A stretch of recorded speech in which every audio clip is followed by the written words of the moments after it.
Bien, antes de iniciar quisiera agradecer la oportunidad de estar aquí en representación del Supremo Tribunal de Justicia. Es mi opinión personal que todos los temas que se legislan deben de abordarse de manera tan responsable. De manera responsable, sobre todo porque en su momento somos nosotros quienes tenemos que aplicar esas leyes y quienes ante determinadas láminas de la ley, pues fallamos muchísimo, ¿verdad? Entonces, creo que este tipo de eventos enaltecen a quien los lleva a cabo, ¿sí? Porque son una manera, repito, muy responsable, sobre todo cuando se trata de temas como el que nos ocupa, que son multifacéticos, que son incluso un tanto polémicos, ¿sí? Creo que deben de abordarse de manera responsable, de manera informada, ¿sí? Y le agradezco mucho la oportunidad de estar aquí. Muchas gracias. Yo voy a hablar del papel de las autoridades jurisdiccionales ante la maternidad subrogada. Y es que lo que de inicio se veía como una práctica poco llevada a cabo, pues en la actualidad es una práctica que se lleva a cabo de manera más común: los métodos de fecundación asistida. La reproducción asistida o fecundación artificial es el conjunto de técnicas o métodos biomédicos que facilitan o sustituyen a los procesos naturales que se dan durante la reproducción. Se lleva a cabo empleando diferentes técnicas dependiendo de las circunstancias y problemas particulares de cada pareja. Son básicamente inseminación artificial, fertilización in vitro y maternidad subrogada, o también llamada subrogación gestacional, ¿sí? Al efecto de tener una visión jurídica acerca de todo esto, podemos tomar en consideración que el artículo 4 de la Carta Magna establece que el varón y la mujer son iguales ante la ley y que la ley protegerá la organización y el desarrollo de la familia. También prevé que toda persona tiene derecho a decidir de manera libre, responsable e informada el número de hijos que se va a tener, ¿sí? De donde se sigue que la Carta Magna nos otorga el derecho de decidir libremente el número y el espaciamiento de nuestros hijos, ¿sí? Pero no prohíbe la forma en los que estos se tengan, es decir, de manera natural, mediante la adopción u otra, como algún método de reproducción asistida, ¿sí? 8 son las entidades federativas que contemplan en sus legislaciones locales el uso de métodos de concepción humana diversas: de la Ciudad de México, Jalisco, Estado de México, Michoacán, Tabasco, Hidalgo, San Luis Potosí y Zacatecas, ¿sí? En general, métodos de reproducción asistida. El Código Familiar de nuestra entidad contiene en el título 8º un capítulo denominado de la afiliación resultante de la fecundación humana asistida. Y el artículo 238 de la citada codificación prevé las técnicas de reproducción asistida que pueden practicarse en nuestra entidad, que son la transferencia intratubaria de cigoto a transferencia tubárica de embriones, fertilización in vitro y la fertilización ICSI. Así también permite la inseminación homóloga y la inseminación heteróloga, es decir, la inseminación aquella en que el material genético es aportado por ambos cónyuges o concubinos, y la heteróloga en la cual al menos uno de los gametos ha sido donado por un tercer extraño, ¿sí? Por otra parte, en el diverso numeral 243 determina como inexistente la maternidad sustituta, es decir, la legislación local prohíbe la maternidad. Y por ello sin efecto legal alguno, ocupándose además de las consecuencias legales derivadas del uso de tales métodos, al disponer que tratándose de inseminación heteróloga no se establecerá ningún lazo de filiación entre la hija o el hijo y el, la o los donantes de gametos, y que si un embrión fuese implantado en una mujer distinta de la cónyuge o la concubina, la maternidad se le atribuirá a la primera, ¿sí?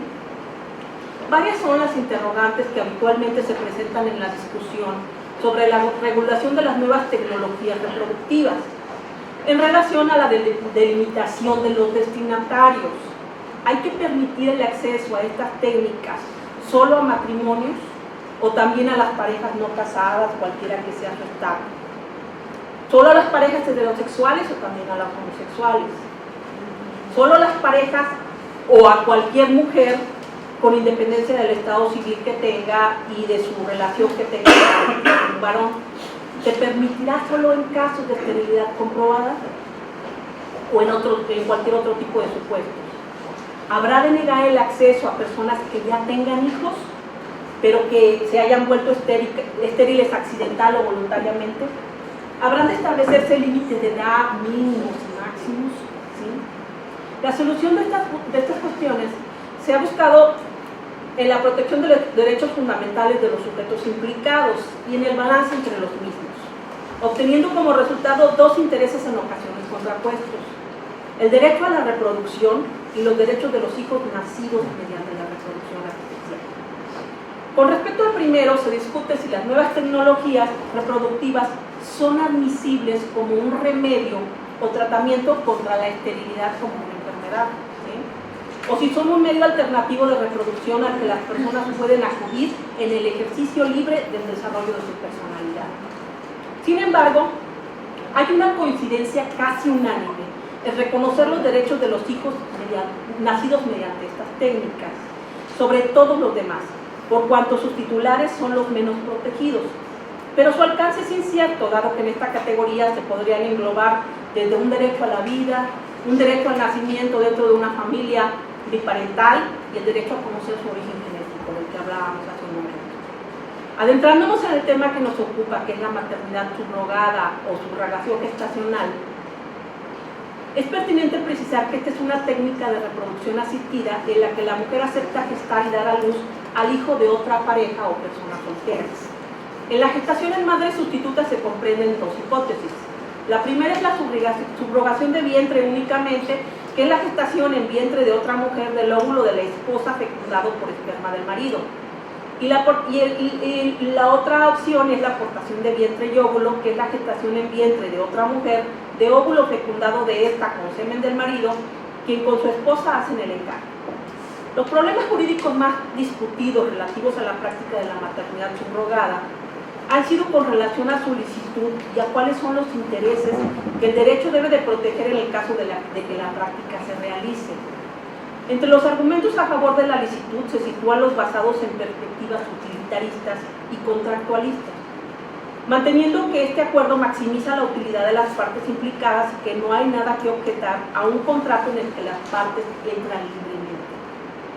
Desde el otro punto de vista se alega que tales contratos son contrarios a la dignidad de las personas, tanto de la madre subrogada como de los nacidos por causa de esos contratos por los cuales se comercia y son vendidos. Por lo que ve a los intereses que el derecho debe proteger en tratándose de la maternidad subrogada, se comprenden como en todas las técnicas de reproducción asistida el derecho a procrear y la necesidad de determinar el estatus jurídico del concebido. En relación al primero, es necesario determinar si este corresponde únicamente a los cónyuges o si también lo ostentan las parejas no casadas, e incluso si es posible reconocer la titularidad del mismo a toda persona independientemente de su estado civil y de si es estéril o no. Respecto del segundo, la doctrina suele distinguir dos tipos de derechos que pueden ser referidos al que van a ser: de índole personal y que funcionan para garantizar su existencia como organismo vivo, individual, aunque dependiente, y de índole patrimonial que le corresponderían si hubiera nacido ya y en el derecho, y que el derecho no le niega en razón de humanidad. Así, en algunos países, un contrato de este tipo es considerado como lícito, mientras que en otros lugares se va desde la prohibición total al establecimiento de algún tipo de limitaciones, como la prohibición de los acuerdos que no sean gratuitos, o los que se realicen con la participación de intermediarios. Otras regulaciones intermedias rechazan los casos en que la pareja no aporte ningún gameto, en los que la mujer de la pareja es capaz de gestar. México tiene muy poca legislación estatal que regule las diversas situaciones que se presentan en relación a la maternidad subrogada. Únicamente los códigos civiles de Tabasco y Sinaloa, así como el Distrito Federal, a través de su ley de maternidad subrogada, la prevé, sustentándose preponderantemente en el interés superior de la niñez. En ese orden de ideas, si el legislador potosino determina la procedencia de regular al respecto, debe establecer en principio como lícita la práctica de la subrogación gestacional, que actualmente no está permitida. Habrá de precisar el marco de aplicación de la misma, sus condiciones y requisitos, delimitando quién o quiénes pueden ser destinatarios de esta práctica de reproducción asistida, es decir, si podrán tener acceso a ella solo matrimonios o parejas no casadas también. Solo parejas heterosexuales o se incluye a las homosexuales, solo a parejas o a cualquier persona con independencia de su estado civil. Si se va a permitir únicamente en casos de esterilidad comprobada o en otro tipo de supuestos. Si se permitirá a aquellas personas que ya tengan hijos. Se especificarán límites de edad y de residencia. Asimismo, deberá fijar los tipos de gestación subrogada que podrán practicarse, a saber si se puede llevar a cabo la transferencia a la madre sustituta del embrión o de los embriones fecundados con gametos procedentes de la pareja o del embrión o embriones fecundados con óvulos suyos y espermatozoides de un tercero, o del embrión o embriones fecundados con semen de la pareja y con óvulos de otra mujer, o del embrión o los embriones fecundados con gametos de personas ajenas a la pareja y a la propia receptora. Y por supuesto, si se permitirá que la subrogación gestacional tenga lugar únicamente de manera altruista o también onerosa.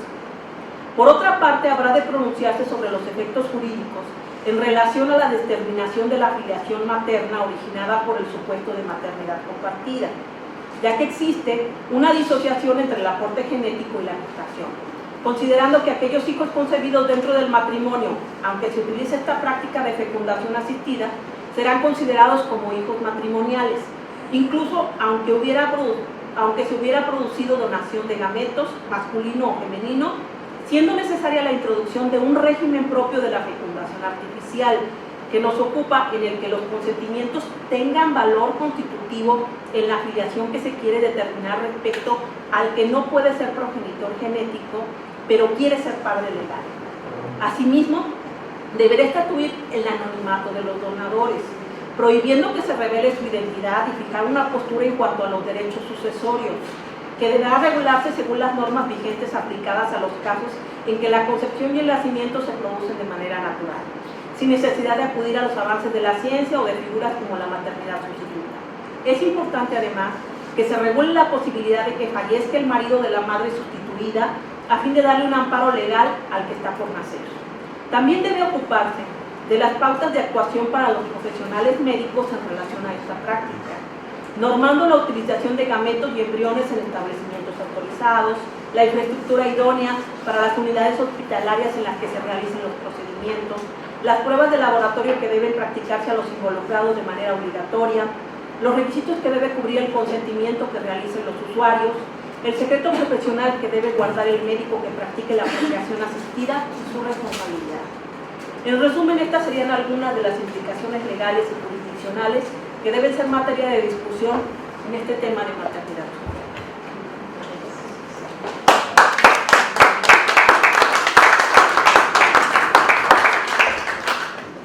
Si tienen alguna duda o algún comentario, estoy a sus órdenes.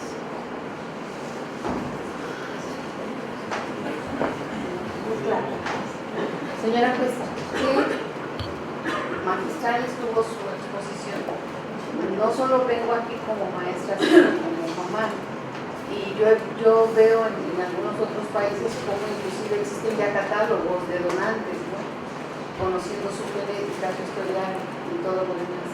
Y yo pienso que efectivamente todo lo que usted contempla debe de apreciarse ahí, las limitaciones que hay para los participantes, y tomar en consideración también a las personas monoparentales o viudas que también tienen mucho amor que dar a una criatura y que tienen también el derecho a constituirse en una familia. Muchas gracias. Creo que este punto es muy importante, el punto de vista de los destinatarios, ¿sí? Creo que es un punto de vista muy importante que se debe de cuidar mucho, porque el problema surge cuando alguna persona que no está prevista dentro de la ley quiere llevar a cabo alguna práctica de esta naturaleza, ¿sí? Entonces surgen los problemas de autorizaciones judiciales, los problemas ya no se diga si se practicó de la afiliación de los menores, de que ya hablábamos en puntos de vista anteriores, ¿sí? Entonces creo que el punto de vista de la materia de los destinatarios debe de ser prioritaria. ¿Sí? ¿A quiénes se va a permitir realizar esta práctica? Ahora sí que históricamente, ¿por qué la legislación de San Luis prohíbe específicamente este tipo de técnicas? Creo que la respuesta, bueno, tendría que haber estado en esa mesa de trabajo para responder a esa pregunta, pero creo que es un tema ciertamente difícil, polémico, en el que siento que la sociedad debe de estar muy inmiscuida, es decir, yo no sé si desgraciada o afortunadamente, pero siempre legislamos después de, ¿sí? Y a partir de que se van dando los casos concretos, se va haciendo necesario legislar acerca de ello, ¿sí? Entonces, es a partir precisamente de esa necesidad que surge de acudir a métodos de reproducción asistida, pues que ya se van dando. Podemos decir que nuestro estado es pionero, porque es una de las pocas legislaciones de los estados que prevé métodos de fecundación asistida. Pero creo que dada la naturaleza propia de la gestación subrogada, que es un tanto polémica, controversial, complicada, precisamente por todas las aristas que presenta, ¿sí? Y por todo lo que debe de establecerse para poder regularla, ¿sí? Creo que es un poquito complicada. Entonces por eso insisto en la valentía y en la responsabilidad de las personas que llevan a cabo este tipo de paneles, porque están previendo, ¿sí?, situaciones de esta naturaleza, y lo decía hace un momento la diputada, es para este panel de profesionales, de personas que vienen a platicar un poquito acerca de su punto de vista, del punto de vista jurisdiccional o del punto de vista médico, ¿sí? Es precisamente para ver si se legisla o no sobre la materia. Y creo que precisamente tomando en cuenta todos estos puntos de vista, pues ellos pueden enriquecer el tema y pueden determinar si es viable o si no es viable legislar al respecto. A mí me parece sumamente interesante. Ojalá que de todos los temas familiares, así un poco controversiales, se llevaran a cabo este tipo de paneles, porque creo que al darnos intervención a nosotros, lo particular como autoridad, pues entonces nos dan la oportunidad de decirles: oye, por favor, si vas a legislar, tómanos en cuenta en cuanto a esto y esto y esto, porque después, a la hora de los casos concretos que se nos presentan a nosotros, es donde vamos a patinar. ¿Qué aplicamos si no hay una norma aplicable? ¿Sí? Perdón. Muchas gracias, señora juez Julio Ortiz, a sus órdenes. ¿Cómo se justificaría la entrega de un niño por la mujer que lo gestó a otras personas si la patria potestad no es renunciable? Lo que pasa es que esto parte de un tema contractual, Sí. ¿sí?, que tendría que preverse también las cuestiones del consentimiento, las cuestiones, te repito, de la afiliación en su momento de los menores procreados por cualquier este método, perdón. Tendría que preverse también dentro de la ley, no como una renuncia de derechos, sino como que es derivado de un contrato, ¿sí?, en el que hubo consentimiento, hubo objeto, y entonces por lo tanto es válido. Y entonces nada más, ese contrato que nosotros realizamos, alguien lo decía por aquí, al momento en que yo concluyo mi trabajo, por así decirlo, ya, ¿sí? Concluyó y entonces ese bebé estudió. Y tendría que dársele efectos, decíamos, por ejemplo, yo creo que lo más viable sería darle efectos de una adopción, ¿sí? Los efectos filiatorios de una adopción, para que quien va a ejercer la patria potestad no es la madre gestante, es la madre que está alquilando el vientre. ¿Sí? ¿Cómo en un caso práctico, en el caso que los contratos estén bien hechos, o sea, que todo haya transcurrido dentro de la legislación de una manera óptima, en un caso concreto, ustedes del Poder Judicial, ¿cuál es su opinión personal?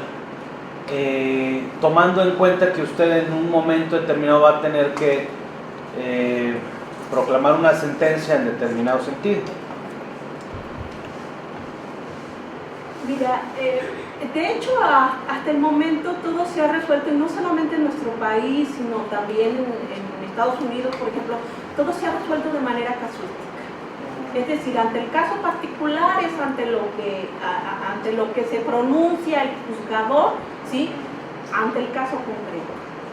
Creo que bien realizado el contrato, perfectamente establecidas las condiciones del mismo, previendo no solamente la cuestión legal, decíamos, de la afiliación, sino también de cómo se va a llevar a cabo el procedimiento, con qué profesionales, en qué lugares, con qué infraestructura, con qué absolutamente todo, porque, decíamos, un tema multifacético, ¿no? Creo que si está perfectamente claro en el contrato, pues habría que ceñirnos al contrato. Habría y si las partes, si hubo un consentimiento de las partes, pues habría que respetar ese contrato. Perdón. En cuestión legal, y siendo un contrato, un extranjero puede contratar a un nacional. Entonces, ¿qué va a suceder con ese niño? Es precisamente uno de los puntos que yo estoy haciendo ver en mi presentación, que también habría que ocuparse de la cuestión de la residencia, ¿sí? De las edades de las personas que se van a involucrar, de la residencia. Es importante porque la experiencia que se tiene en México es la del estado de Tabasco, ¿sí? Y en Tabasco el problema que se ha originado, que se ha venido muy grave, es precisamente que muchas personas extranjeras y muchas personas, sobre todo parejas del mismo sexo, pues han venido a Tabasco porque es el paraíso de la maternidad subrogada, ¿sí? Entonces, ahora ya le tuvieron que poner un candado a la ley determinando que sean únicamente residentes del Estado, ¿sí? Entonces, todo ese tipo de cuestiones, lo poquito que hay de experiencia jurídica, pudiera darnos luz, pudiera dar la pauta para el caso de que se quisiera legislar sobre el tema, ¿sí? Creo que precisamente si a ellos lo que les falló fue eso, bueno, pues entonces de inicio poner ese candado, ¿sí? O sabes que si también lo que te falla es que no quieres extender la práctica a diversos destinatarios, que no veo una razón por qué a la luz de los derechos humanos, y el licenciado es más docto en el tema, ¿sí? También habría que poner un candado en ese sentido, ¿sí? Creo que precisamente ese es el papel tan importante del legislador, que él va a determinar cómo, con quién, cuándo y a qué hora, ¿sí? Casi creo. ¿Sí? Hablando de lo que comenta el doctor, en la India eso es usual, está legislado, hay inclusive personas que lo toman como un modo de vida o de salir adelante, como un trabajo, mujeres que se aíslan de sus familias para poder crear en clínicas que son exprofesas para eso, y los ciudadanos extranjeros en el derecho internacional humano que les asiste de procrear en donde haya quien pueda hacerlo legalmente, se inscriben, mandan sus datos, mandan todo lo que haya que hacer, el recurso inclusive, porque no hay contacto con la madre más que para lo que tiene que haber, y de esa manera aíslan las emociones, entre los dos y la una con los niños. Yo pienso que sí sería algo que habría que tratarse a la luz del derecho humano internacional, no nada más nacional, ¿verdad? Si es algo nuestro, si es nuestra gente, si es nuestro estado.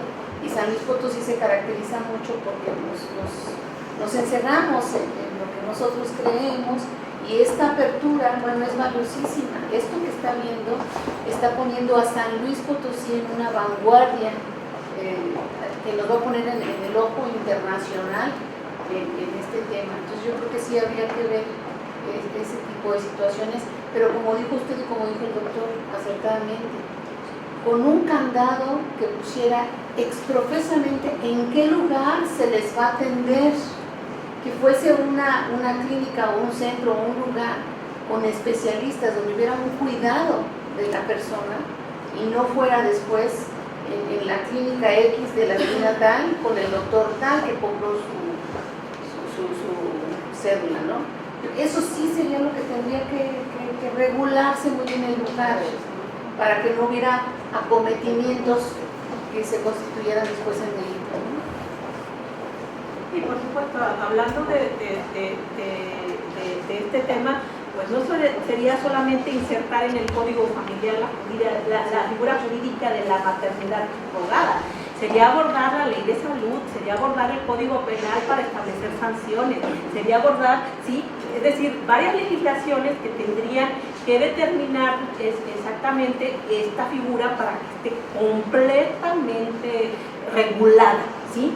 ¿Por qué? Precisamente por lo complicado de la figura, ¿sí? Entonces creo que tendría que ser en varias, no únicamente en la legislación familiar, sino en varias legislaciones. Leía que en el 2015 la senadora Romero Celis señaló que esta actividad de vientre subrogado ha propiciado que nuestro país sea considerado como parte de un modelo de negocio global sobre el alquiler de vientres. ¿Qué opinión le merece? Así somos conocidos. Sí, ciertamente, y por la experiencia tabasco, únicamente, porque, repito, las legislaciones de los estados únicamente está previsto en Tabasco y me parece que en Sinaloa, ¿sí? Son las únicas legislaciones que está previsto. Entonces, pero sí se ha convertido en un negocio. Así es. Se ha convertido en un negocio. Es por eso también que yo decía que tenía que ponerse el candado si se va a permitir únicamente de manera altruista o también de manera onerosa. Sí, también los estudios nos dicen que quienes participan de este negocio, hoy eso ha sido, son mujeres con alto grado de vulnerabilidad. O sea, eso también tendría que checarse. Porque realmente si lo que se busca es proteger el derecho humano a la procreación del que hablábamos, ¿sí?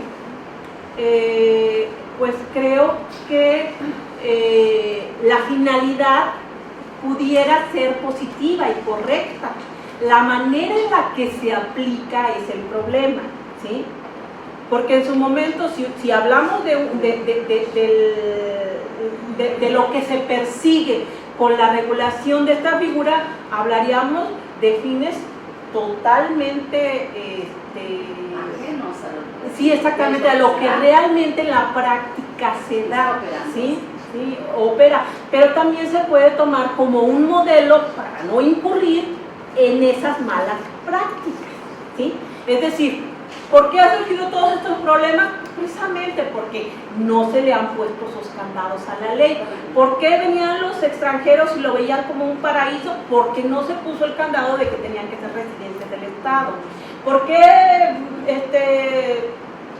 se hace de manera onerosa? Porque no se puso el candado de que únicamente tenía que ser de manera altruista. Ese tipo de cosas que la ley las puede prever y se puede limitar el margen de acción errónea de las personas involucradas, ¿sí? Desde mi muy particular punto de vista. Gracias otra vez. Siendo el tema derivado de un contrato donde, vamos, ahora sí el objeto es un ser vivo, estaría apegado al derecho civil como estricto derecho o al derecho familiar por la cuestión de derecho a la procreación, la tutela de los derechos de los niños, ¿Y cuál sería la competencia, vamos, si es en el ámbito local? Es que yo creo que aquí, precisamente como el tema tiene muchas facetas, el contrato en sí pudiera estar ligado al derecho civil. La afiliación y la cuestión del menor que está, que es producto de este método de reproducción asistida, estaría ligado al derecho familiar. La sanción para el profesional que lleva a cabo esta práctica desvinculado de la ley estaría dentro del Código Penal, o dentro de la ley de salud, la de los establecimientos, de la infraestructura que deben de tener. Vamos, es un tema que precisamente por eso, insisto, debe de abordarse desde varios puntos de vista y debe de contenerse en la legislación, en las diferentes legislaciones. La cuestión de la afiliación, evidentemente, en materia familiar.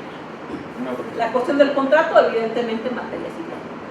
¿Sí? Se tendrían que llevar, vamos, en cuestión de LIT, se tendría que llevar dentro del mismo procedimiento con vías y notificaciones para todos los demás. Bueno, actualmente, ya dentro de los procedimientos que llevamos en el tribunal, ya siguiendo los lineamientos de lo que es la ley de transparencia, nosotros prevenimos en el primer acuerdo a las partes si están de acuerdo en que sus datos sean difundidos o no sean difundidos. Entonces tú, en el primer acuerdo, yo te estoy previniendo para que tú me digas si quieres que tus datos sean difundidos, y si no quieres, tú me dices, ¿sabes qué? Nada. Entonces yo no puedo difundir absolutamente para nada tus datos. Aparte también, cuando hay menores involucrados, también conforme a la legislación, conforme a los tratados internacionales de los que México es parte y que nosotros como juzgadores estamos obligados a cumplir, también ya hay una protección para los niños, para los adolescentes, para los menores de edad en general, de que sus datos sean difundidos. ¿Sí? Agradecemos al licenciado Sara Isla por su participación.